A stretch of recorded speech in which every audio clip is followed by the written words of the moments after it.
नमस्कार दर्शकबिन, सगरमाथा टेलिभिजनको एसटिभी च्याटमा म यहाँहरूलाई हार्दिक स्वागत गर्दछु। जीवराम भण्डारी आज यहाँहरू सामुन्ने उपस्थित हुनुहुन्छ डाक्टर केशरबहादुर भण्डारी। उहाँ नेपाली सेनाका अवकाश प्राप्त जनरल हुनुहुन्छ, सुरक्षाविद, नेशनल सेक्युरिटीमा उहाँले विद्यावारिधि गर्नुभएको छ। आज म उहाँसँग मूलतः दुई विषयलाई केन्द्रमा राखेर कुराकानी गर्नेछु। एक, आन्तरिक गृह सुरक्षा, नम्बर 2, राष्ट्र रक्षा। यो दुई विषयलाई म केन्द्रमा राखेर यसकारण कुरा गर्नेछु। नेपालमा पछिल्लो राजनीतिक परिवर्तन, संविधान सभा मार्फत संविधान जारी भएपछिको अवस्था, विभिन्न चरणका सम्पन्न भएको निर्वाचन र लोकतान्त्रिक या प्रजातान्त्रिक प्रक्रियाबाट सम्पन्न भएको सरकारहरू बनेको स्थानीय, प्रदेश र केन्द्र र अब नेपालको राजनीति स्थिरतातर्फ उन्मुख रह्यो। समग्रमा भन्नुपर्दा अब कुनै त्यस्तो असुरक्षा भए त्यस्तो अवस्था रहँदैन भन्ने त्यस्तो अपेक्षा, त्यस खालको सन्देश प्रवाह गर्ने प्रयत्न नेपालको राजनीतिक वृत्तले गरे। तर पछिल्लो अवस्था हेर्दा झन्झन अप्ठ्यारो दिशातर्फ नेपालको आन्तरिक र राष्ट्र रक्षाको सवाल अलिक पेचिलो हुँदै गएको त्यस्तो आभास हुन थालेको छ। उहाँसँग आज म समग्रमा एउटा अनुभव प्राप्त व्यक्ति पनि हुनुहुन्छ, त्यसै विषयमा विद्यावारिधि पनि गर्नुभएको छ नेसनल सेक्युरिटीमा, र विश्व परिस्थिति पनि अलि बदलिएको छ र नेपालले आफ्नो निर्वाह गर्नुपर्ने भूमिका उप पनि कतिपय प्रश्नहरू उठ्न थालेका छन्। यसै पेरिफेरीमा केन्द्रित रहेर म उहाँसँग कुराकानी गर्नेछु। सर्वप्रथम म उहाँलाई स्वागत छ यहाँलाई। धन्यवाद। अब म विषयमा प्रवेश गरेँ है, प्लिज। हामीले के अपेक्षा गरेको, नेपाली नागरिकले, पढे लेखेका मानिसहरू सबै के मान्दथे भने स्थिर खालको बलियो सरकार भयो, अब सुरक्षित नेपाली जनता, नेपाल देश सुरक्षित ढङ्गले अघि बढ्नेछन्, अर्थात् जनतामाथि त्यस्तो समस्या पैदा हुँदैन होला भन्ने त्यस्तो आश गरिन्थ्यो। गत शुक्रबार बम विस्फोट भयो, एकजनाले देहत्याग गर्ने अवस्था प्रवेश गर्यो, केही व्यक्तिहरू घाइते हुनुभयो, काठमाडौँको मुटुमै बम प्रहार भयो, बम विस्फोट भयो, विभिन्न ठाउँमा काठमाडौँ बाहिर आगजनीहरू भए। हाम्रो गृह सुरक्षा संयन्त्रले सुईको समेत पाएन, यतिका दिन बितिसक्यो, कसले गरेको पनि पत्तो छैन, के प्रयोजन त्यो पनि थाहा छैन, कुनै पक्राउ पनि गर्न सकेको छैन। यसले यो के सङ्केत गर्छ? तपाईँको एउटा अनुभव, तपाईँको विद्याले के भन्छ? मैले यहीँबाट सुरु गरेँ, कृपया। अब सुरुमा नेगेटिभबाट सुरु गर्नु त राम्रो पनि छैन, भएको त्यही छ। बहुत दुःखद घटना भयो। दुःखद घटना हुँदाखेरि अब एकजनाले प्राणत्याग गर्नुभयो, अरू घाइतेहरू पनि छन्। तर यसको खास चाहिँ नि अब ठोस समस्या नै राष्ट्रिय सङ्कट, यही चिज नियन्त्रण भएर पनि राष्ट्रिय सङ्कटको रूपमा लिन सक्छ। अब उनीहरूले पक्राउ पर्या भनिकन चाहिँ नि 6-8 जना कतिजना समातेका छन्, 18 जना कति पत्रिका हेर्दै थिए समातेका छन् भन्छन्। अब समात्ने आधार चाहिँ नि शङ्का गर्दैमा समात्ने के हो उहाँहरूको आफ्नो प्रक्रिया होला, किनकि त्यस्तो ठाउँमा सिसिटिभी भने त सशक्तै छ होला, त्यसबाट धेरै कुरा थाहा हुनुपर्ने, प्लान गरेको दिन पनि थाहा हुनुपर्ने, त्यो 24/7 मोनिटर हुने चिज हो। कसैले त्यहाँ केही शङ्कास्पद कार्य गरेछ भने तुरुन्तै थाहा हुनुपर्ने, त्यो एनसेलको मान्छेले किन थाहा पाएन आदि इत्यादि अलिकति त्यसलाई विश्लेषण गरौँला। तर यति हुँदाहुँदै यो घटना कसरी घट्यो र किन घट्यो भन्ने कुरामा चाहिँ नि हाम्रो जो गृह अब मन्त्रीजी हुनुहुन्छ, उहाँ विद्रोही हो के, उहाँ व्यवस्थापक वा प्रशासक होइन।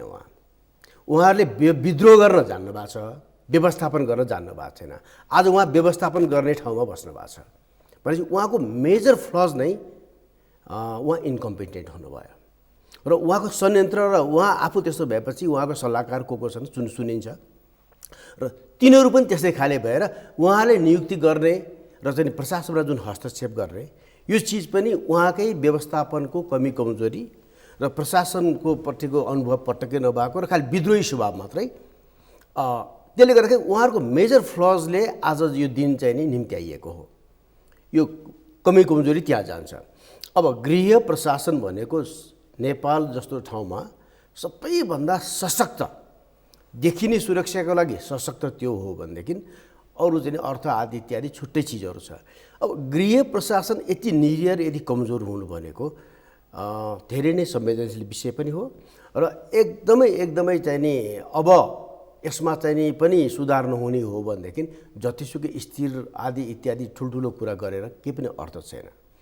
गृह प्रशासनको अब आँखा कान दिमाग पनि कुरा गर्ने हो भने 2टा प्रहरी र राष्ट्रिय अनुसन्धान विभाग, यो चिजहरू यदि सशक्त हुँदो हो त यस्ता चिजहरू पहिला नै थाहा हुन्छ र चाहिँ नि थाहा भइराखेको पनि थियो र यो 3टा सुरक्षा निकायमा यो क्षमता पनि प्रशस्त छ यो विषयमा चाहिँ नि काम गर्ने, यो विषयमा निराकरण गर्ने अथवा यसलाई चाहिँ नि रोकथाम गर्ने प्रशस्त क्षमता छ। अनुभवी व्यक्तिहरू पनि अनुभवी छन् र यो ज्ञान राख्ने पनि अनुभवी व्यक्ति पनि छन् र यो चाहिँ इन्स्टिट्युसनल अनुभव छ के, म त यो चाहिँ संस्थागत अनुभव छ के। तर पत्तो किन पाएन? होइन, पत्तो किन पाएन भने अहिले यसलाई धेरै हदसम्म निष्प्रभावित गराइदिएको छ, पङ्गु त नभनौँ निष्प्रभावित गराइदिएको छ।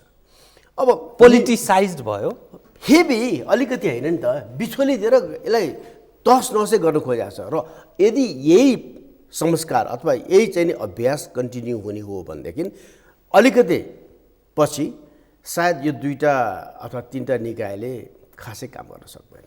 त यो के अर्थमा मेरो कन्सर्न कहाँ त यहाँको ध्यान केन्द्रित गर्न चाहन्छु भने जुन तागतको बम विस्फोट भयो, जुन सामान काठमाडौँ भ्यालीभित्र भित्रियो, यी सबै सामान सायद विदेशबाटै आयो होलान्, सीमाबाट आयो होलान्, त्यसपछि काठमाडौँ ल्याइयो होला।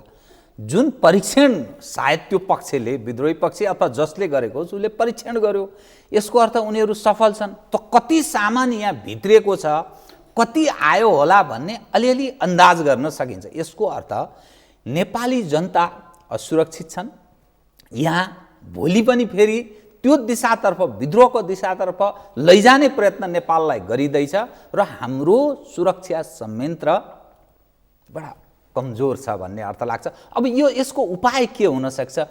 किनभने स्थिर सरकार, अब शान्ति, एकदम शान्तिको कुरा, वृहत शान्ति सम्झौता भयो भनेर भनिन्थ्यो, अनि यहाँसम्म आइपुग्दा पनि त्यो त प्रत्याभूत हुन नसकेको जस्तो देखियो। के हुने अब? होइन, पक्कै प्रत्याभूत हुन सकेको छैन। किनभनेदेखि उहाँले सिधा दोष लगाउनु भयो विप्लव समूहलाई र त्यहाँका मान्छे पक्राउ सकेर पनि परे र विप्लव समूह अस्ति शुक्रबार मात्र एक्टिभ भएको होइन नि त। विप्लव समूह त जुन दिन यो मूलधारबाट फुटेर गयो त्यो बेलादेखि नै उसले चुनौती दिएछ नि त। र उसँग हतियारहरू पनि छ भन्ने कुरा, कति जति पहिला चाहिँ निस्किन नसकेको हतियारको जुन लगतमा नआएका चिजहरू कति उसको नियन्त्रणमा अथवा उसको चाहिँ नि पकडमा छ भन्ने कुरा पनि आइरहेको छ नि। तर यो चिज आजका दिनसम्म कहीँ पनि कसैले सुराकी गर्न सकेको छैन। सुराकी गर्ने कसले? तपाईँले मैले त होइन। सुराकी गर्ने संयन्त्र छ, सरकारी पैसा तलब खाएर बसेका छन् र त्यही निकाय यति सशक्त थियो केही वर्ष अगाडिसम्म, आज किन यस्तो भयो त? कारक तत्त्व त के भने जसले चाहिँ नि राज्य व्यवस्था सञ्चालन गरिरहेछ र जसले गृह सञ्चालन गरिरहेछ उनीहरूको नालायकीपनको कारणबाट यो भयो। प्रशासकहरू जान्छन्, मन्त्रीको इच्छा लागे भरमा चाहिँ नि केही अनुभव नभए मान्छेलाई गृहमा लगेको छ। सचिवजीहरू पनि त्यसरी गइराख्नु भएको छ। भनेपछि जो मान्छेलाई त्यो मेन स्ट्रिमको बारेमा चाहिँ नि अनुभव छैन, कि यो गृह प्रशासन त कस्तो भनेदेखि तलदेखि नै चाहिँ नि कन्डिसनिङ हुँदै, सिजनिङ हुँदै, अनि माथि लिएर आएर सिडिओ आतिदै गर्दै पछि सचिव बनाइन्छ नि। सबै कुरा बुझेको मान्छे त्यसरी चाहिँ कन्डिसनिङ सिजनिङ हुँदै आउनुपर्ने ठाउँमा यहाँ चाहिँ नि विभिन्न ठाउँमा चाहिँ इच्छा लागेको मान्छे आफ्नो भनेको कुरा गराउन सक्ने मान्छे ल्याइन्छ। तपाईँ फेरि यस्तो हेर्नुहोस् त, कुनै चिज हुन नसकेको कारण के हो त? कति अपराधका घटना भइरहेका छन्, कहीँ पनि त्यसको चाहिँ नि ठोस के पनि निकास पाएको छैन नि। यसको अर्थै गृह प्रशासनको यो शैली र यो अहिलेको क्षमताले गर्दाखेरि तपाईँले स्थिर भन्नुभयो। स्थिर त कस्तो छ भनेदेखि हुर्याउनुभन्दा अगाडि चाहिँ नि शान्त वातावरण जस्तो लाग्छ मलाई त। आदि आउनु पूर्वको शून्यता, शान्त त्यस्तो पो लागिराखेको छ। किनभने हेर्नु भनेदेखि तपाईँ कुनै क्षेत्र ठिक छैन नि त। कुन दिन कहाँ के विस्फोटन हुन्छ अथवा कुन कहिले के मोड लिन्छ अथवा कुन किसिमको धुन्धकारी काम हुनसक्छ, यहाँ कसैले पनि अहिले भनिहाल्नु। प्रिडिक्सन सबैले गर्छन्, सबैले भनिरहेका छन् अब केही हुन्छ केही हुन्छ, तर के हुन्छ नि कसरी हुन्छ, किन हुन्छ? अब सरकारले वर्ष दिन बितायो, स्थिर सरकार, बलियो सरकार, आज जतिसुकै भने दियो के त? अब हामी 1 वर्ष कानुन अब दिन्छौँ रे, अब दिन्छौँ भने फेरि कहिले दिने? यो चिजहरू कुराको तुलना गर्दाखेरि कस्तो लाग्छ भने बिस्तारै हेऱ्यो भनेदेखि हामीहरूले प्रजातन्त्र 7 सालमा पा भन्यौँ, ल प्रजातन्त्र मासे भन्यौँ, पञ्चायत आयो भन्यो, पञ्चायत 30 वर्ष भने त्यसलाई गाली गर्दा गर्दै गर्दा गर्दै जिन्दगी बितायौँ 30 वर्षसम्म। त्यो बेलाको शान्ति सुव्यवस्था त धेरै स्थिर थियो नि, एकदमै राम्रो थियो नि, यति सशक्त थियो कि को मान्छे कहाँ छ ठ्याक्कै भन्न सक्थ्यो राष्ट्र अनुसन्धान विभागले। त्यो बेला जनसम्पर्क भनिन्थ्यो। कुन चाहिँ नि अपराधी अथवा कुन चाहिँ नि राजनीतिक खेमाको होस् वा अपराधिक खेमाको को कहाँ छ भन्ने कुरा तिनीहरूले ठ्याक्कै भन्न सक्थ्यो र त्यसलाई यहाँ छेकेका छौँ पनि भनेर ग्यारेन्टी नै दिन्थ्यो। यो यता आउन सक्दैन, कैलालीतिर छ यता आउँदैन, अथवा इलामतिर छ यता आउँदैन, त्यति ग्यारेन्टी पनि दिन सक्थे। आज त्यो चिजको त क्षमताको एक छेउ पनि छैन। अब फेरि यो 30 वर्ष त बित्यो, हामीले खुब प्रजातन्त्र भन्दा भन्दै अब 30 वर्ष त बित्यो। 46 पछिको हिसाब गर्दा मैले 30 वर्ष पञ्चायतलाई गाली गर्यो, अब 30 वर्षमा के भयो त? र यो बिग्रिन सुरु भएको कहिलेदेखि भनेदेखि जुन बेला कर्मचारीलाई अचानक 58 वर्ष र 30 वर्ष के नियम लगाएर तहस नहस पारियो नि, प्रशासन संयन्त्रलाई सबैभन्दा पहिले बिगार्ने काम त्यो बेलाको जुन नेतृत्वमा हुनुहुन्थ्यो उहाँले गरिदिनु भयो। र त्यो सुरुवातीको प्रतिफल आज बिस्तारै बिस्तारै र त्यो संस्कार, त्यही संस्कार क्यारियन गर्न थाले र त्यहीको चाहिँ प्रतिफल अब क्षमतावान मान्छेहरू चाहिँ बिस्तारै मासिँदै गए, अनुभवी मान्छे मासिँदै गए। र अब अहिलेको त झन् के भने, मैले सिम्पल भने उहाँलाई विद्रोह थाहा छ, व्यवस्थापन र चाहिँ यो प्रशासन के पनि थाहा छैन। त्यो यो एङ्गलबाट विषय यसो शङ्का गर्न सकिन्छ कि सकिँदैन? छ त कम्युनिस्टको सरकार, विद्रोही, हाम्रो गन्तव्य अन्यत्रै हो है, यो वक्रको रूपमा बुझिनुपर्छ।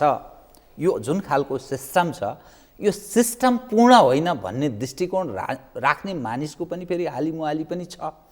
कतै यो सबै भत्ताभुङ्ग पार्न यो योजनाबद्ध ढङ्गले शासकहरू आफै यो त चाहँदैनन्, कतै यो एङ्गलबाट शङ्का गर्ने अवस्था छ कि छैन? होइन, प्रशस्त छ। किन भनेदेखि सुन्नुहोस् है, यो कुन दिशातिर हरेक पल पलमा जुन किसिमको चाहिँ नि उहाँहरूको भनौँ न, अब कहिले निवेदन दिनुहुन्छ, कहिले चाहिँ नि यो द्विपक्षीय चाहिँ नि प्रेस विज्ञप्तिमा चाहिँ नि 2-4वटा चाहिँ नि नेपाललाई अप्ठ्यारो पार्ने किसिमको क्लजमा सही गरेर आइदिनुहुन्छ र उहाँहरूले आफ्नो लागि कसको डिजाइनमा काम गर्नु भएको छ, कति कुरा त उहाँहरू हाम्रो लागि काम गरिरहेको जस्तो देखिँदैन। घटनाले त्यस्तो देखाउँछ, नतिजाले, घटनाले र चाहिँ प्रमाणहरूले पनि देखाउँछ।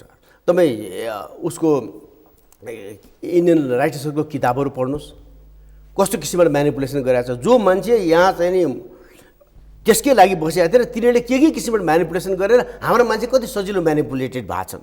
र अहिलेसम्म पनि चाहिँ नि पेरोलमा बसेका कति मान्छेहरू छन् जसले चाहिँ नि देशमा चाहिँ नि राज्य सञ्चालनमा चाहिँ मुख्य प्रमुख भूमिका खेलेका छन्। र मान्छेले भन्छ सिक्किम अथवा भुटान के भन्छन्, त्यस्तो होइन कि जब सबै कुरा कसैले चाहिँ नि बिना लगानी पाइन्छ भनेदेखि 2-4जनालाई लगानी गरेर 2-4जनालाई चाहिँ नि प्यादा बनाएर अथवा तिनीहरूको घोडा सवार गरेर चाहिँ नि चढ्न त उसलाई त्यति भए पुगिहाल्छ। र चाहिँ नि सिस्टमेटिकली कम्युनिस्ट सरकार भन्नुहोस्, कम्युनिस्ट भने अब पहिलाको कम्युनिस्ट त अब संसारमा काम लाग्ने छँदा पनि छैन, कहाँ टिकेको के पनि छैन। अब भेनेजुएलाको चावेजले सुरु गरेको कम्युनिस्टको आज बेहाल बिचरा खान नपाउने अवस्था आइसके, खानै पाउँदैन, त्यहाँ औषधि छैन, खान पाउँदैनन्। अब यही चाहिँ नि राग त्यहाँ गाएर अब हामी कहाँ केही गर्न खोज्ने, र त्यो पनि हाम्रो जियो पोलिटिकल अवस्था हेर्दाखेरि यो चिज कसलाई ताना दिएको? यो अब नेपाल नबुझ्ने मान्छे त छैन क्यारे। र उहाँहरू एकहोरो ताना दिइराख्नु भएको छ। अब यो त्यही त कति दिन हो यो चल्ने, त्यो मात्रै समस्या आयो। अब मैले प्रतिपक्षको कुरा गर्दिनँ, कोही पनि ठिक भइदिएन, यहाँ समस्या त्यहाँनिर भयो भनेपछि केही त होला नि त, कुनै बेसिक भाषामा पनि केही त ठिक होला नि त। भनेपछि यस्ता चिजहरू बेलैमा यदि राष्ट्रिय हित, राष्ट्रिय सुरक्षाको विषयमा कम्प्रोमाइजै हुने अवस्था आयो भनेदेखि त्यो चिजमा चाहिँ नि सायद जो ठिकठाक छ उसले केही पहल नगर्ला भन्न सकिँदैन। यो मुलुकको अभिभावकको कुरा गरिन्छ नि, हजुर, अभिभावकीय भूमिका कसले निर्वाह गर्ने बताइदिनुहोस् त। म केही दृष्टान्त उदाहरण म यहाँलाई प्रस्तुत गर्छु। निर्मला पन्त, निर्मलाको त्यसरी बलात्कार भयो, हत्या भयो, त्यसको अहिलेसम्म छेउछन्न कता के हो अत्तो पत्तो छैन। सुन प्रकरण, त्यो हाक्काहाक्की त्यत्रो सुनको कहाँ के भयो, को पक्राउ परे, को छुटे, पत्तो छैन। गृहमन्त्रीले ठुलै फर्तीफार्ती गर्नुभयो, म सब एनजिओ आइएनजिओ तह लाउँछु, अब पछि फेरि त्यो उहाँ त्यसै सेलाउनु भयो। अब ठेकेदारहरूको प्रकरणको कुरा गर्नुभयो, अनि यो सँगसँगै एनसेलको आउँछ, अनेक भ्रष्टाचारको लपेटा। समग्रमा नेपाली जनता जुन ढङ्गले पीडित हुँदै हुँदै गएका छन् र यो असुरक्षाको अवस्था पनि पैदा भएको छ र नेपालको आन्तरिक राजनीतिले पेरोलको पनि कुरा गर्नुभयो। यस्ता संदिग्ध मानिसहरू निर्णायक तहमा पनि छन्। त्यहाँ हाम्रो कुनै संयन्त्रले कतै काम गरेको अथवा दण्डित गरेको यो अपराधी हो भनेर पहिले आएको पनि स्थिति छैन। सारा फेलरको अवस्था छ।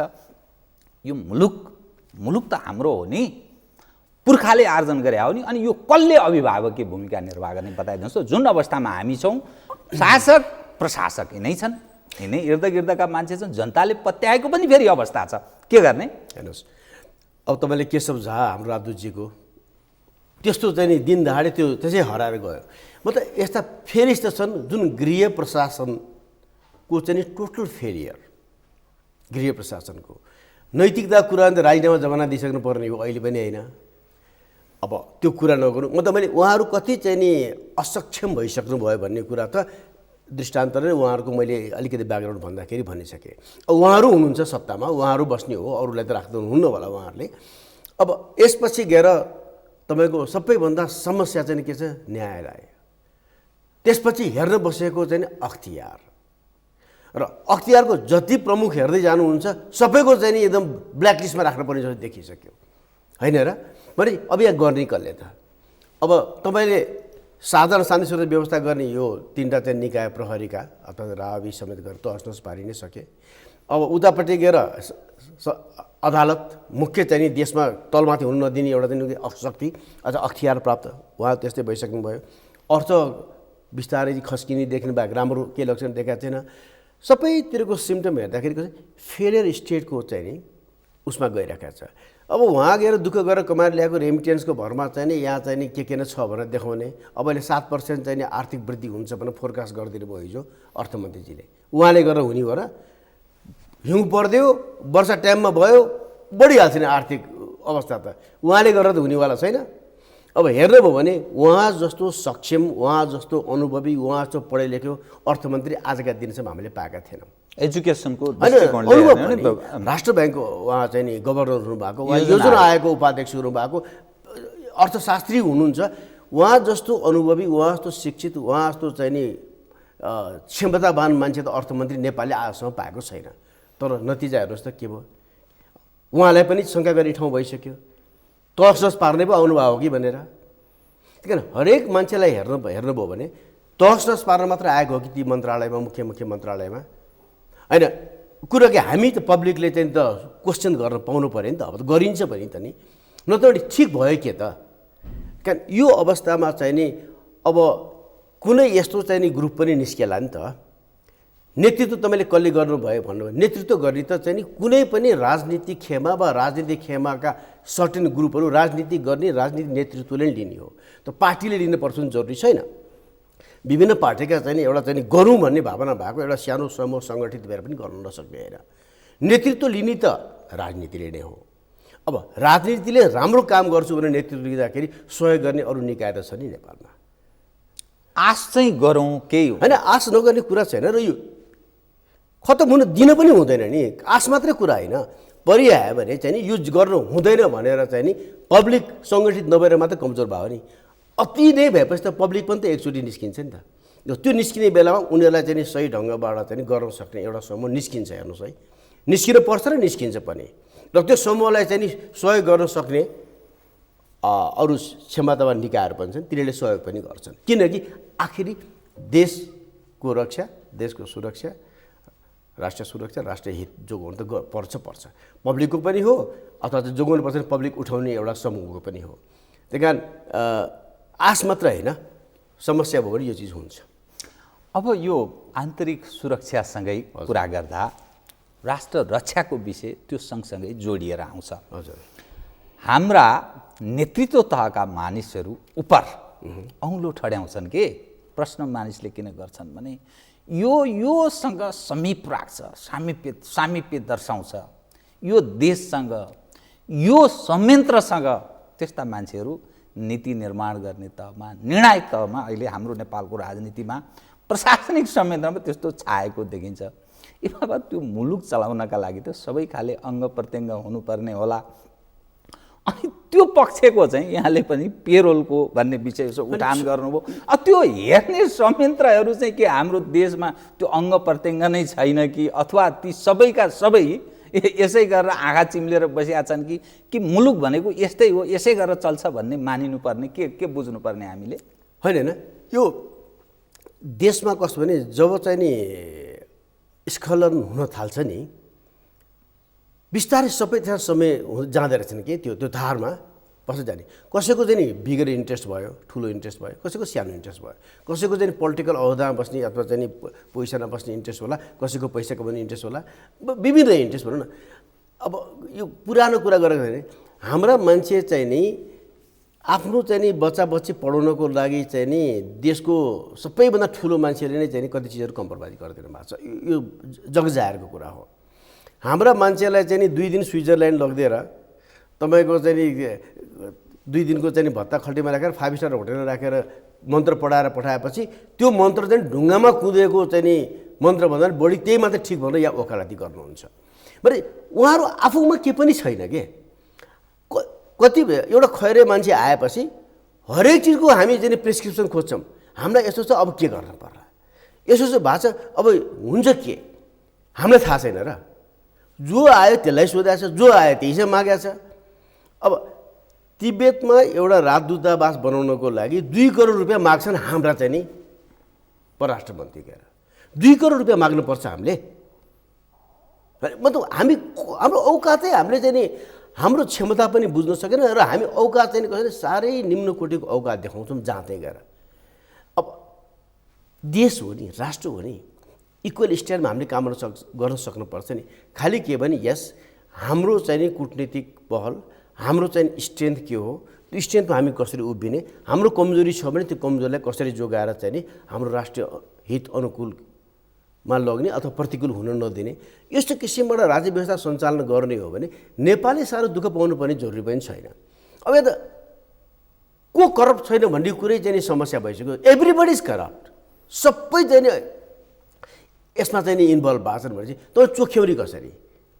अब त राजहंस ल्याएर चाहिँ दुध पानी र दुध मिसामा दुध खाने राजहंस चाहिसक्यो यहाँ त। मतलब यो किसिमको अवस्था छ। मतलब देशको चाहिँ नि अहिले हेर्दाखेरि त्यति साह्रो भविष्य सरल सहज चाहिँ नि मैले देख्दिनँ। अब स्टेबल सरकार आदि इत्यादि, अब यो मैले भनिहालेँ, यही चिज अझै धेरै समय यही तालमा जाने हो भने स्थिर हो भने ठ्याक्कै चाहिँ नि आदि आउनु अगाडिको सन्नाटा जस्तो पनि हुनसक्छ। तरल अवस्थाबाट नेपाल गुजिरहेको छ होइन। भलै 2/3 बहुमतको सरकार छ, चुनाव भए, संविधान जारी भयो, संविधान सभा भयो, विभिन्न खाले सरकार बने, 3वटा सरकार, स्थानीय, प्रदेश, केन्द्र सरकार। अब म यहाँको ध्यान नि राष्ट्र रक्षातर्फ म केन्द्रित गरेँ है त। पछिल्लो समयमा नेपालमा कस्तो देखिरहेको छ भने भारत ब्लू इकोनोमीका नाममा केही न केही प्रयत्न गर्दैछ। अब बुझिन्छ, त्यस्तो बुझिन्छ। चीन BRI को नाममा केही प्रयत्न गर्दैछ। अमेरिकाको पछिल्लो आयो नि इन्डो पेसिफिक स्ट्राटेजी भनेर ऊ आयो। युरोपियन युनियन नेपालमा के गरिरहेछ धेरै बुझ्छन्, हाम्रा नेताहरू झन् बढ्ता बुझ्छन्। अब सरकारको क्रियाशीलता, अगुवाईमा, पहल कदमीमा यो क्रिस्चियन मिसनरीको एउटा समिट भयो, प्रधानमन्त्री लम्पट लाएर उतै सुत्नुभयो कि। अर्को सेकेन्ड नेता माधव कुमार नेपाल त्यसको आयोजक समितिको अध्यक्ष बन्नुभयो, धर्मनिरपेक्ष भनेर उहाँहरू आफैले घोषणा गरेको देश। यो समग्र तस्विर हेर्दा पछिल्लो अवस्था फेरि यसो हेर्दा पाकिस्तान र भारत बीच लडाइँ नै हुन्छ कि क्या हो भन्ने जस्तो स्थिति पनि छ। हाम्रो आन्तरिक गृह सुरक्षाको यो अभिगत छ, राष्ट्र रक्षाको विषय के होला, किनभने यत्रो चिज हुन्छ केही पत्तो पाउँदैन भने योसँग जोडेर हेर्दा नि रहँला कसरी, हामी कसरी बाँचौँला, के स्थिति होला भन्ने एउटा प्रश्नको रूपमा उभिरहने भयो। तपाईँ नेसनल सेक्युरिटीमा पनि विद्यावारिधि गर्नुभएको नेपाली सेनाको एउटा अवकाश प्राप्त जनरल, यो समग्र घटनालाई कसरी हेर्नु भएको छ तपाईँले? यसलाई चाहिँ नि पोजिटिभ हिसाबमा हेरे पनि हुन्छ, नेगेटिभ हिसाबमा हेरे पनि, दुईटै हिसाबमा हेर्नुपर्ने हुन्छ। म सबभन्दा पहिले पोजिटिभ हिसाबमा जाउँ। अब तपाईँले यो क्रिस्चियनिटी भन्ने कुरा युरोपियन देशहरूको चाहिँ नि कुरा त अहिले देखेका मात्रै होइनन्, अब हाम्रो पहिलाका एकजना काङ्ग्रेसका प्रधानमन्त्रीको पालीमा बोरामा चाहिँ नि राहत बाँड्दाखेरि बाइबल पनि बाँडे नि त होइन। र त्यस्तै इन्स्टिट्युसनलाई फेरि उहाँले चाहिँ नि स्वीकृति पनि दिनुभयो आइएनजिओ दर्ता गर्नको लागि, उहाँले पनि दिनुभयो फेरि उहाँकै ठाडो आदेशमा। भनेपछि यहाँ चाहिँ नि अहिलेको दोषी र पहिलाको कम दोषी अथवा निर्दोष भन्नु त मिलेन। यो सबैजना सहकारी नै गर्छन्। अहिलेकोले अहिले बढी गर्न थाले किनकि अब प्रभावमा अलिक बढी पर्ने र उहाँहरूको सायद अब सोच पनि धर्म नभए देश हो कि धर्मनिरपेक्षता हो के, धर्मसँग उहाँलाई किन लिनु दिनु। र यसमा चाहिँ हामीले कसरी राष्ट्रिय तपाईँले कुरा गर्दाखेरि देश मास्न पर्यो भने सबभन्दा पहिले त्यसको धर्म, भाषा, संस्कृति, संस्कार यो मास्दिनुपर्छ के। यो मास्दिएपछि त्यो देशको अस्तित्व चाहिँ नि अटोमेटिकली मासिन्छ। हाम्रोमा त्यो भएको छ कि छैन, के अवस्था छ? यही सिस्टमेटिकली भइरहेको छ। र यो चाहिँ नि मैले यो बुझ्नुपर्ने कारण यो हो, हामी कहाँ सिस्टमेटिकली यसमा सहकार्य कसले गरिरहेछ? सरकारले। भनेपछि अब यो सरकारले नबुझेर गरे त भन्न पाइएन, किनकि दुईवटा त राष्ट्रिय सुरक्षा नीति बनाइसक्नुभयो उहाँले। त्यही कारण चाहिँ नि यो चिज प्रायोजित अथवा नियोजित अथवा बाई डिजाइन भन्छ नि, यो किसिमबाट आइराखेको छ। र नेपाललाई त्यो सङ्कटमा चाहिँ नि उहाँहरूले बिस्तारै लखर्दै हुनुहुन्छ। अब यहाँले ब्लू इकोनोमी भन्नुभयो, भारतलाई अब जुन इन्डो पेसिफिक जुन अमेरिकाले चाहिँ नि पहिला चाहिँ नि एसिया पेसिफिकबाट अब इन्डो सेन्ट्रिक बनाउनु खोज्यो, इन्डियन ओसनको लागि अलिकति महत्त्व दिएर, किन त्यसको स्ट्राटेजिक हिसाबमा अहिले त्यसको महत्त्व धेरै बढ्यो। त्यसले गर्दाखेरि इन्डो पेसिफिक भन्न थाल्यो। अब उसले चाहिँ नि युरोपियन युनियन खास गरी अमेरिका र उनीहरूको चाहिँ नि के भने चाइना अहिले दोस्रो मात्रै छ आर्थिक र मिलिट्री हिसाबमा, सङ्ख्याको कुरा नगरौँ, क्वालिटीको कुरा गर्दाखेरि। अब 2030 सम्म यो पर्चेसिङ पावर प्यारिटी भन्ने एउटा इकोनोमिक टर्म, त्यो अनुसार चाहिँ नि चाइना 1 नम्बर, भारत 2 नम्बर हुन्छ। र चाहिँ नि अरू 6वटा चाहिँ नि एसियन कन्ट्री, बङ्गलादेश, पाकिस्तान, इन्डोनेसिया, यिनीहरू चाहिँ नि यस्तो छ आउँदैछन् कि सबभन्दा फास्ट ग्रोइङ इकोनोमी तिनीहरू हुँदैछ। त्यो अवस्थामा चाहिँ नि बाई 2030 जुन आइएमएफले प्रोजेक्सन गरेको स्ट्यान्डर्ड चार्टर ब्याङ्कले प्रोजेक्सन गरे अनुसार चाहिँ नि 2030 मा चाहिँ नि अमेरिका र युरोपियन युनियन त मिनिमाइजै हुने भयो होइन, मिलिट्री हेभी पावरमा अझै माथि होलान्। तर त्यो अवस्थामा चाहिँ अब संसारमा उनीहरू जब चाहिँ नि अस्तित्व, उनीहरूको अस्तित्व जुन हेजिमोनिस्टिक जुन एउटा चाहिँ विशेष अस्तित्व थियो, त्यो कम्प्रोमाइज हुनेपछि उनीहरूले चाहिँ नि चाइना र इन्डियामा फाटो ल्याउनु अनिवार्य ठानेका छन् र ठानिराखेका छन्। एसिया सेन्ट्रिक हुन लाग्यो, त्यस कारण यो सेन्टरमा अब सबैको केन्द्रको अब त्यसमा त चाहिँ नि योलाई त एसियन सेन्चुरी भन्छ। अब यो एसियन सेन्चुरी त हुन्छ फेरि नहुने कुरा पनि छैन। अब त्यसलाई कसरी रोक्ने अथवा चाहिँ त्यसलाई कतामा दायाँमा चाहिँ चलाइदिने भन्ने कुरा हो।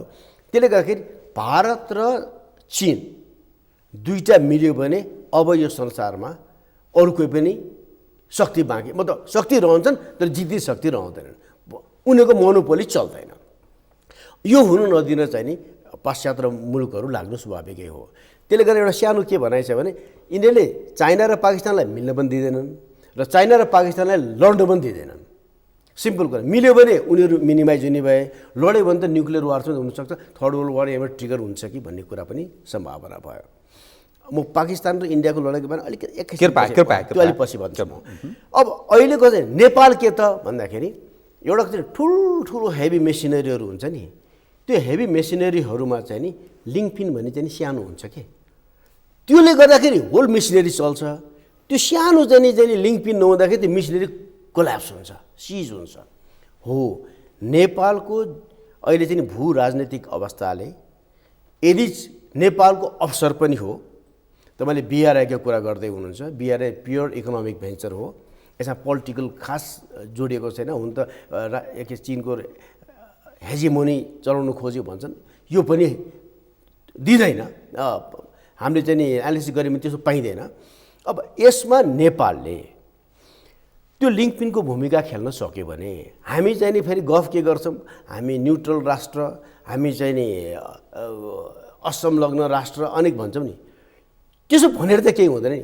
अस्ति एउटा चाहिँ नि अस्ट्रियाको परराष्ट्र मन्त्री आउनु भएको थियो, उहाँले भनेको मलाई चित्त बुझ्यो, neutral is not enough, active neutral हुनु पर्यो हो नेपालले हुनुपर्ने एक्टिभ न्युट्रल हो एक्टिभ न्युट्रालिटीको भूमिका चाहिँ नि अनि चाहिँ नि एग्रेसिभ इनिसिएटिभ भन्छ नि एउटा एग्रेसिभ हुनु प्र्याग्मेटिक इनिसिएटिभ व्यवहारिक इनिसिएटिभ पहल गर्ने र चाहिँ नि न्युट्रालिटी मात्र होइन कि अलिकति सशक्त न्युट्रल भूमिका निर्वाह गर्न सक्यो भने नेपालको भूमिका अहिले छ जुन अमेरिकाले चाहिँ नि नेपाललाई इन्डो पेसिफिक रिजनमा चाहिँ नि इन्डो पेसिफिक स्ट्र्याटेजिक रोलमा एउटा चाहिँ नि महत्त्वपूर्ण भूमिका सेन्ट्रल भूमिका खेल्न पर्यो भनेर भनेको चाहिँ नि यही दुईटा बिचको मिल्न नदिने फटाउने काम गर्न पर्यो भनेको इन्टरप्रिटेसन त्यसरी गर्नुपर्छ हाम्रा परराष्ट्रको त कुनै स्टेटमेन्ट आएको छैन अब उनीहरूको स्टेटमेन्ट मात्रै इन्टरप्रिटेसन गर्न पाइयो हाम्रो भनाइ के त हो हामी कोअपरेसनमा चाहिँ नि हामीले सहकार्य गर्ने हो भनेर भनेका छन्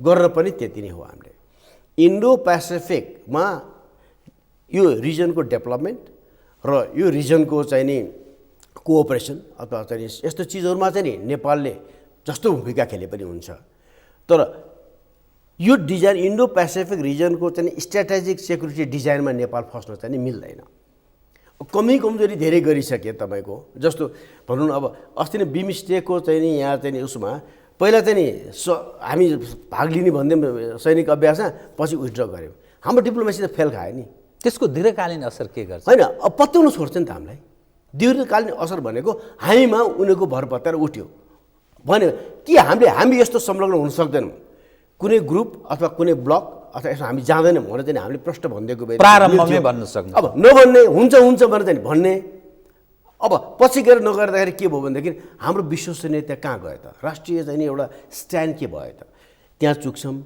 अब रिपिटेडली अब धर्मको कुरामा त हामी धेरै नै चाहिँ नि फसिसक्यौँ तर फसेको मतलब निस्किन नसक्ने अहिले पनि होइन रिपिटेडली हामी चुक्दै गएको कारणबाट हामीले खेल्ने भूमिका चाहिँ नि अबका दिनमा सकारात्मक भूमिका खेल्ने अवसर पनि छ यो बिआरआई भन्नुहोस् इन्डो पेसिफिक ब्लू इकोनोमी तपाईँले भन्नुहोस् अथवा चाहिँ अमेरिकनको चाहिँ नि प्रस्तावकै कुरा गर्नुहोस् अब चाइनाले कतिको चाहिँ भनिरहेका छ हामी चाहिँ बिआरआईमा जान पनि 20औं चोटि सोधेर बल्ल बल्ल बल्ल उताबाट सोधेर हो कि क्या दक्षिणतिर सोधेर हो कि क्या हो बल्ल सही गऱ्यौँ मतलब धेरै कुरा बिआरआई भन्ने चिजमा इन्डियाले पनि समर्थन नजानेको कारण छ दुईटा मात्रै कारण देख्छु मैले मुख्यतः अझ तीनटा भनौँ एक नम्बर कुरा उसको मेजर चाहिँ नि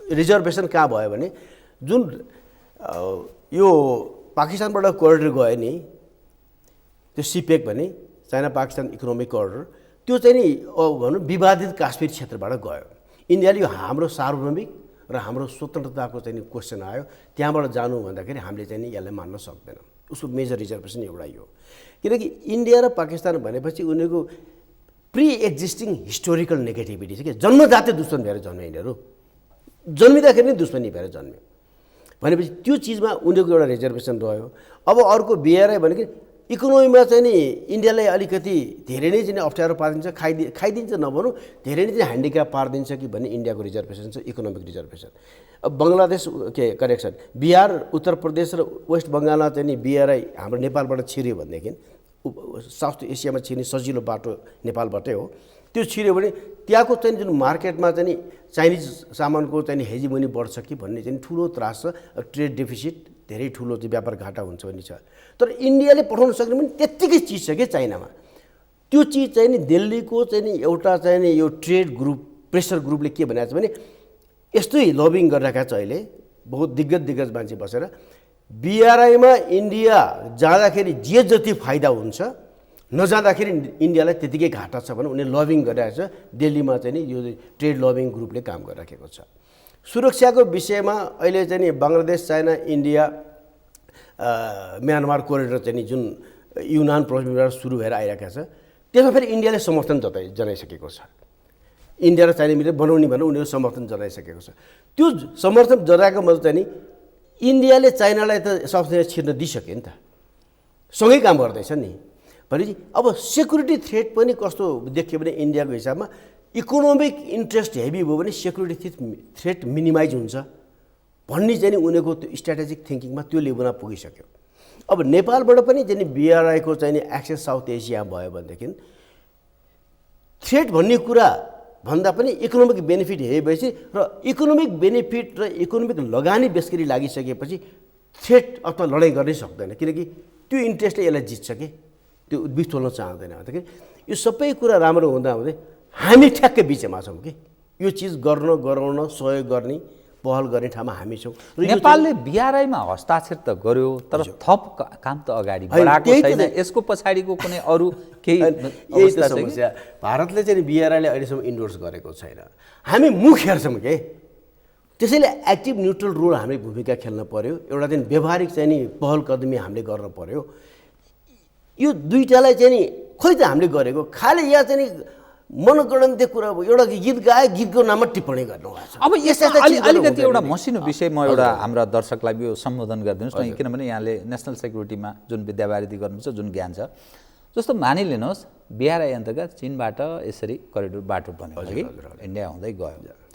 अब इन्डियाले फेरि अर्को विभिन्न इन्डियासँग अब प्रधानमन्त्रीजी भनिरहनु भएको छ नि अहिले, यताबाट रेल आउने, यताबाट पानी जहाज आउने, यी सबै कुरा जुन छ, त हाम्रो जुन उत्पादन छ त्यो बिआरआई अन्तर्गत अथवा अरू पनि विषयहरू जसरी ट्रेनहरूको कुरा छ, हामीले जुन खालको लगानी गर्छौँ यसबाट नेपाल देशलाई के लाभ हुन सक्छ? हेर्नुहोस्, नेपाललाई हामीले लगानी गर्ने भन्ने कुरा त्यसै अन्धाधुन्दा लगानी गरेर हुँदैन। मतलब प्रधानमन्त्रीको फिल्म्समा लगानी गर्ने चिज होइन यो। उहाँले आफ्नो परिकल्पना भन्नुभयो, तर उहाँको फिल्म्समा देशले लगानी गर्न मिल्दैन। हो, बिआरआईमा अब रेल ल्याउने कि सडक लिएर आउने, जुन हामी चाहिँ अब केरुङको कुरा गरौँ न, केरुङबाट चाहिँ हामी बोल्नु त भने केरुङबाट रेल ल्याउने, केरुङबाट पोखरा पुग्ने, केरुङबाट चाहिँ लुम्बिनी पुग्ने, त्यसपछि इन्डिया जाने भन्यो। त्यो रेलको लागत यदि नेपालले बेहोर्ने हो भनेदेखि त्यो चाहिँ नि आर्थिक हिसाबमा कस्ट इफेक्टिभ छ कि छैन, कस्ट बेनिफिट एनालिसिस हामीले कसरी गर्छौँ, त्यो दुईटा चिज राम्रोसँग चाहिँ एनालिसिस गर्दाखेरि ल ठिक छ, यति वर्षसम्म हामीले यो ऋण यसरी चुक्ता गर्छौँ अथवा यसरी हामीलाई फाइदा हुन्छ भन्ने कुरा जबसम्म हिसाब हुँदैन हाम्रो प्रधानमन्त्रीको फिल्म्समा बसेर चाहिँ नि चल्दैन यस्ता चिजहरू। उहाँले भन्नुभयो ठिक छ, उहाँले प्रधानमन्त्रीले आफ्नो भिजन दिन सक्नुभयो, तर त्यो स्वेर कल्पनाले मात्र पनि त काम गर्दैन नि, त्यसलाई सब्सटेन्सिएट हुनु पऱ्यो नि। हो, यो चिजमा चाहिँ नि अब उहाँले भनेको चिज राम्रोसँग चाहिँ नि अध्ययनै भएको छैन आजका दिनसम्म। त्यही कारण हामीले यही हुन्छ भन्ने कुरा अब आइहाल्छ, दौडिहाल्छ, कहिले उहाँ टिकट किन भनिदिनुहुन्छ, कहिले के भनिदिनुहुन्छ, त्यो उहाँको आफ्नो खै के हो समस्या भयो, उहाँलाई धेरै ठुलो समस्या छ। हाम्रो प्रधानमन्त्री त्यसो नभइदिनु भए हुन्थ्यो भन्ने चाहिँ नि एउटा चाहिँ सदा छ, यता लाज लाग्छ कहिलेकाहीँ। हाम्रो प्रधानमन्त्री गजब हुनुपर्छ कि हामीलाई, अन्टा सन्टा गरेर बस्ने प्रधान नभइदिनु भए राम्रो जस्तो लाग्छ मलाई।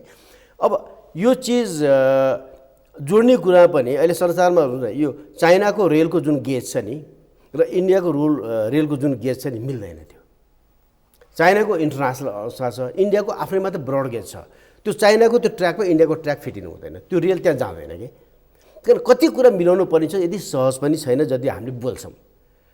अब पानी जसकै कुरा गरोस् न, अब उहाँलाई चाहिँ समस्या छ हाम्रो प्रधानमन्त्रीले यो विषयमा, उहाँले कम बोलिदिनु भए असाध्यै राम्रो हुन्थ्यो र उहाँ कल्पना ठिक छ नि, अब कल्पना हुने नहुने कुरा पछि सपना देख्नु राम्रो हो, तर अब सपना जुन आकाशमै महल बनाउने सपना देख्नु चाहिँ नि त्यस्ता त होइन, तर हुनुपर्ने चिज गराउनु पर्ने चाहिँ नि हामीले हो अथवा चाहिँ नि राष्ट्रले हो, राज्यले हो, र त्यो चिज राम्रो अध्ययन गऱ्यो भने जे हामीलाई उपयुक्त हुन्छ हामीले त्यही गर्ने हो, राष्ट्रिय हितमा जे ठिक हुन्छ त्यही गर्ने हो हामीले। एउटा सुरक्षाविदको नजरमा नेपालमा अब दुईटा भीमकाय देशहरूको बिचमा हामी छौँ कि बडा जियो अब स्ट्राटेजिक हिसाबले नि बडा महत्त्वपूर्ण छ भनेर भनिन्छ, सुरक्षाविदको तपाईँहरू नै भन्नुहुन्छ, हामी पनि हो भनेर भन्छौँ।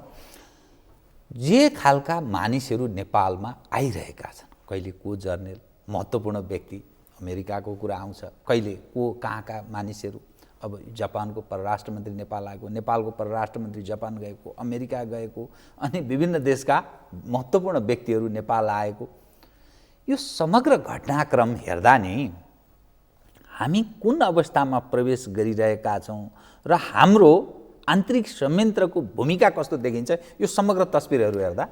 यसलाई यसरी हेर्नुहोस् न, यो यस्तो एक्सचेन्ज अफ भिजिट भन्ने कुरा हुन्छ, त्यसलाई चाहिँ हामीले हाम्रो हित अनुकूल, राष्ट्रिय हित अनुकूल त्यो चाहिँ हाम्रो इङ्गेजमेन्ट राखेर हामीले त्यसको लाभ लिनुपर्छ र चाहिँ हामीले मिल्दोजुल्दो सहयोग पनि गर्नुपर्छ, जुन जे सकिन्छ त्यो गर्नुपर्छ, त्यसलाई अन्यथा लिनु हुँदैन।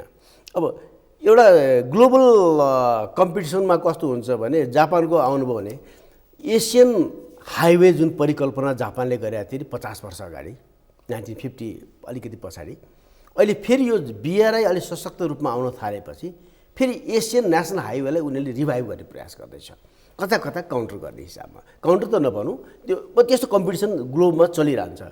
तर हामीले त्यो दुइटैको फाइदा लिन सक्ने चाहिँ नि हाम्रो चाहिँ नि प्रयासरत हुन पर्यो। त्यो भन्दा पनि नदेखिने किसिमको डरलाग्दो अवस्था चाहिँ नि कहाँनिर हुन्छ भनेदेखि हाम्रो पहिलाका सरकारले 40 लाख नागरिकता बाँडे भनेर भनिरहेको छ हैन। त्यसपछि यहाँ कति लाख चाहिँ नि अब भारतको मान्छेहरू यहाँ चाहिँ विभिन्न पेसा अथवा तरकारी बेच्नेदेखि लिएर घर बनाउने जेसै गरौँ कति लाख मान्छे यहाँ छन् थाहा छैन। र यहाँकै मान्छेहरू पनि नेपालतिर भन्दा पनि भारततिर वफादार मान्छे थुप्रै छन् नि त। फेरि यो समष्टिगत रूपमा भोलि नेपाली छ तर वफादार चाहिँ अन्यथा हो नि, थुप्रै छन् नि। गजब, यसमा कुनै अन्यथा सोच्नै पर्दैन। उहाँको टोटल वफादारिता चाहिँ भारततिर, किन उहाँको विभिन्न कारणबाट, सायद संसार संस्कृति अब रगत जन्म सबै किसिमबाट होला, उहाँहरूको चाहिँ नि वफादार नेपाली नागरिक वफादार चाहिँ नि अन्यत्र मतलब भारततिर। अब हाम्रो चाहिँ नि के अरे भारतको प्रधानमन्त्री राजनाथजीले चाहिँ नि त्यही वीरगञ्ज के महाराजगञ्ज भन्ने ठाउँमा गोरखपुर यता गृहमन्त्री राजनाथ सिंह अलिकति हाम्रो बोर्डरको सँगै छ नि, त्यो महाराजगञ्ज ठाउँमा आएर नेपालमा कति छन् भारतीयहरू तलमाथि भयो भने हामी सुहाउँदैन 1 करोडको दाबी गर्नु भनेपछि 1/3 जनता त त्यहाँ परिसके। अब यो अवस्थामा के नेपालमा के चाहिँ नि हैसियत औकात महसुस रहन्छ? हामीले चाहिँ नि भारतको पूर्व उत्तर राष्ट्रबाट चाहिँ नि जुन नेपालले लगाएछन् नि बेला बेलामा हैन, आसाम मिजोरामबाट नेपाललाई चाहिँ कहिलेसम्म नागरिकता दिने, नभएलाई चाहिँ निकाल्ने, विदेशी भनेर निकाल्ने आदि गरेका छन् नि। त्यस्तो कुनै चिज नेपालले यदि चाहे कम्युनिस्ट सरकार होस् चाहे जोसुकै होस् कसैले चाहिँ केही गर्नु हामीलाई चाहिँ साह्रै आपत भयो, उनीहरूले धेरै नै चाहिँ खाइदिए जम्मै कुरा। इन्डियामा चाहिँ नि रेमिटेन्स लग्ने मुख्य मुलुकमध्ये नेपाल पनि पर्छ। 5 मुलुकमध्येमा नेपालबाट गएको पैसा इन्डियनको मेजर रेमिटेन्सको सोर्स पनि हो यो। भनेपछि त्यो बेला कुनै नेपाली अथवा कसैले पनि उनीहरूलाई चाहिँ नि हैन तिमीहरू चाहिँ नि वर्क पर्मिटै चाहिन्छ अथवा तिमीहरू यहाँ बस्न पाइँदैन, यो पाइँदैन, यो गर्नुहुन्न, यसो गर्नुहुन्न भनेर चाहिँ नि नियन्त्रण गर्न थाल्यो भनेदेखि यहाँ तपाईँको हस्तक्षेप हुने सम्भावना धेरै छ। हस्तक्षेप विभिन्न किसिमबाट हुन्छ। नाकाबन्दी एउटा हो आर्थिक हस्तक्षेप, त्यसको अलावा अरू अप्रत्यक्ष हस्तक्षेप, फिजिकल हस्तक्षेप पनि हुनसक्छ। र एकचोटि हस्तक्षेप भयो भनेदेखि त्यसबाट उन्मुक्ति पाउने भनेको चाहिँ नि अनि फलामको चिउरा हुँदा पनि साह्रै होला। र त्यो चिज सोच्ने बेला ढिलो त भयो, धेरै ढिलो भइसकेको छैन। यसलाई बिस्तारै ढङ्गबाट कसरी नियन्त्रण गर्ने? हाम्रो नेपालको स्वार्थमा मात्रै काम गर्न चाहियो। राष्ट्र रक्षाको महत्त्वपूर्ण वफादार अन्यत्र भएर यहाँको चाहिँ नि एक्सप्लोइट गर्ने चिजहरूमा कसरी बिस्तारै निस्तेज गर्ने, एकैचोटि गर्दाखेरि समस्या हुन्छ। यो चिज बुझ्नु पर्यो। यो राष्ट्रिय सुरक्षाको नदेखिने पाटोको चाहिँ नि गहन चिज हो। त्यो ढङ्गले बुझ्ला हाम्रो संयन्त्र, हाम्रो जुन खालको नेतृत्व अहिले संसदमा नागरिकता विधेयक प्रस्तुत भइसकेको छ। जुन विधेयक हुबहु पास भयो भने अब सरकारवालाहरू नेपाल कम्युनिस्ट पार्टी नेकपाकै नेताहरू भनिरहनु भयो, भीम रावल जस्ता व्यक्तिहरू, विभिन्न काले साध्यबहादुर भण्डारीहरू विभिन्न एडभोकेसी गरिरहनु भएको छ। नेपाली जनता चाहिँ अल्पमतमा पर्छ है, हुबहु त्यो विधेयक पास भयो भनेर एक खाली लबिङ पनि गरिरहनु भएको छ। अब म कार्यक्रमको ठिक अन्त्यमा आएँ कि तपाईँको पाकिस्तानको प्रश्नमा जवाफ कृपया के यो मैले अघि तपाईँले उठाउनु लामो भएर इन्डिया र पाकिस्तान जुन लडाइँ गर्छ भन्ने धेरै हवा भएको छ नि। इन्डिया र पाकिस्तान लडाइँ गर्दैन। किनभने लडाइँ भने सानोतिनो लडाइँ त भइराखेको हो, 3टा लडाइँ पनि सके, त्यसको अलावा चाहिँ सानोतिनो अरू लडाइँ पनि लडेकै हुन्। अब यो बोर्डरमा भने गोली हानान भन्ने कुरा साधारण कुरा हो। मैले भने जन्मजातीय दुश्मन हो यो दुईटा, लडाइँमा जान सक्दैनन्। लडाइँमा नजानु कारण 2-3टा छ। एउटा चाहिँ कन्भेन्सनल वार भन्छ नि, पाकिस्तानले भारतसँग कन्भेन्सनल वार लड्न सक्दैन, धेरै दिनसम्म लडाइँ लड्न सक्दैन। किनभने पाकिस्तानको बनावट यस्तो कि उसको गहिराई नै छैन। जुन पल्टन अथवा चाहिँ मिलिट्री टर्ममा चाहिँ डेप्थ भन्छ नि, ठेक्न सक्ने गहिराई छैन। त्यसले गर्दाखेरि पाकिस्तानले चाहिँ धेरै दिनको चाहिँ यो किसिम के कन्भेन्सनल वार लड्न सक्दैन। इन्डिया धेरै बढ्ने छ त्यो हिसाबमा पाकिस्तानभन्दा। नसकेपछि पाकिस्तानले चाहिँ के स्ट्राटेजी अप्नाएको छ भने छोटो समयमा अत्यधिक चाहिँ नोक्सान पार्ने र पाकिस्तानी सेना पनि इन्डियन सेनाभन्दा कम त छैन। मिलिट्री ब्यालेन्समा इन्डिया हेभी छ, तर लड्ने कुरामा चाहिँ पाकिस्तानी सेना इन्डियाभन्दा कम छैन। तर इन्डियाभन्दा पाकिस्तानी सेना अझ बेटर के हिसाबमा छ भने पाकिस्तानी सेना त मोटिभेसन भन्छ नि एउटा, उनीहरू धार्मिक मोटिभेसन एउटा छ, अर्को इक छ क्या तिनीहरूमा। इक भनिन्छ बङ्गलादेश छुट्याइदियो, टुक्र्याएको छ नि त, हामी गरेर देखाउँछु भन्छ कि। सिपाहीदेखि लिएर जनरलसम्मले त्यही बोल्छ भाषा पाकिस्तानमा। मैले तपाईँलाई किन भने म पाकिस्तान, इन्डिया, बङ्गलादेशमा चाहिँ लामो चाहिँ मिलिट्रीसँग बसेर तालिम गरे अथवा काम गरे मान्छे भएर मैले बुझ्छु यिनीहरूको भाषा। इक छ पाकिस्तानमा। अनि अर्को धर्ममा के भन्छ, जन्मजात दुश्मन, भारतीयहरू हिन्दू हुन्, हिन्दू हाम्रो दुश्मन हो, त्यसलाई मार्नुपर्छ भन्छ कि। अनि हामी के त भने नि तपाईँहरू छुट्टै हिन्दू भन्छ। राजा वीरेन्द्र, शाह वीरेन्द्र मुसलमान भन्न ठान्छ उनीहरूले। शाह भनेपछि काहीँ न काहीँ सफ्ट कर्नर पनि रहेछ। यिनीहरूको त्यो किसिमको एउटा जुन इक छ, जुन किसिमको मोटिभेसन छ, धार्मिक मोटिभेसन, त्यसले गर्दाखेरि यसलाई फोर्स मल्टिप्लायर भन्छ। पाकिस्तानको थोरै सेना पनि भारतको धेरै सेनालाई अलिकति दुःख दिन राम्रैसँग चाहिँ ठेगान लगाउन पनि सक्ने अवस्था मोरालले गर्दाखेरि। यो चाहिँ नि दुईटाको हिसाब भयो। त्योभन्दा ठुलो कुरा होइन, पाकिस्तानसँग चाहिँ न्युक्लियर आर्म छ, भारतसँग पनि छ। भारत चाहिँ नि लोकतान्त्रिक मुलुक, संसारको चाहिँ पावरमा गएको हुँदाखेरि भारतले चाहिँ नि न्युक्लियर पावर कहिले पनि युज गर्न सक्दैन, उसलाई दिँदैन संसारिक परिवेशले। पाकिस्तानले अस्तित्व सङ्कट र चाहिँ नि पाकिस्तानै चाहिँ नि तलमाथि हुने अवस्था आयो भने पाकिस्तानले आफ्नो चाहिँ नि एक्ट अफ डेस्परेसन, मर्तात्व ज्ञानकर्ताको अवस्था पाकिस्तानले न्युक्लियर बम युज गर्न सक्छ, त्यो सम्भावना छ। यो भारतलाई राम्ररी थाहा छ। यसै गर्दाखेरि ठुलो किसिमको लडाइँ हुँदैन के, सानोतिनो लडाइँ भइराख्ला, तर ठुलो हेभी लडाइँ हुँदैन। इन्डियन मिडिया हेऱ्यो भनेदेखि त आजै भारतले पाकिस्तान खाइदिन्छ कि लडाइँ सुरु भइहाल्छ कि भनेर कराउँछ नि, ज्यादै हो होला गर्छ। नेपाल यसबाट आत्तिनुपर्ने अवस्था छैन। एकदम आधा मिनटमा सकिन्छ। यो नेसनल सेक्युरिटी प्लानको जुन त्यसमा तपाईँ पनि काहीँ न काहीँ इन्भल्भ भएर काम गर्नु, त्यो के भयो त्यो कार्यान्वयनको कुरा? आधा मिनटमा सक्छ अहिलेको अब यो चाहिँ नि रिभ्यू भइरहेको छ भने म रिभ्यूमा म इन्भल्भ छैन। अब रिभ्यू भीम रावलजीले बनाउनु भएको चाहिँ नि राष्ट्रिय सुरक्षा नीतिमा रिभ्यू हुनु अनिवार्य थियो। अलिक धेरै चाहिँ कन्फ्युजिङ छ त्यो, त्यसलाई रिभ्यू हुनुपर्ने अनिवार्यता थियो र हुँदैछ भन्छन्। मेरो हिसाबमा राम्रो रूपमा आउला र यो चिज प्रक्रिया हो, बिस्तारै चाहिँ नि परिमार्जन हुँदै परिष्कृत हुँदै जाने चिज हो र चाहिँ पिरियडिक रिभ्यू भइमै राख्नुपर्ने चिज। यो राम्रै सकारात्मक पहल हो, यो ठिकै होला, मेरो हिसाबमा नतिजा राम्रै आउला। हस्, कार्यक्रममा आइदिनु धन्यवाद छ है यहाँलाई। हस्, यहाँलाई पनि धेरै धेरै धन्यवाद। आदरणीय दर्शकवृन्द, उहाँ हुन्थ्यो डाक्टर केशर बहादुर भण्डारी, सुरक्षाविद, नेपाली सेनाका अवकाश प्राप्त जनरल। पछिल्लो देखिएको नेपालको आन्तरिक गृह सुरक्षा र राष्ट्र रक्षाको विषयमा केन्द्रित गरिएको कुराकानी म लगायत मेरो सम्पूर्ण युनिटलाई कार्यक्रमबाट बिदा दिनुहोस्। तर सगरमाथा टेलिभिजन हेर्दै रहनुहोला। नमस्कार।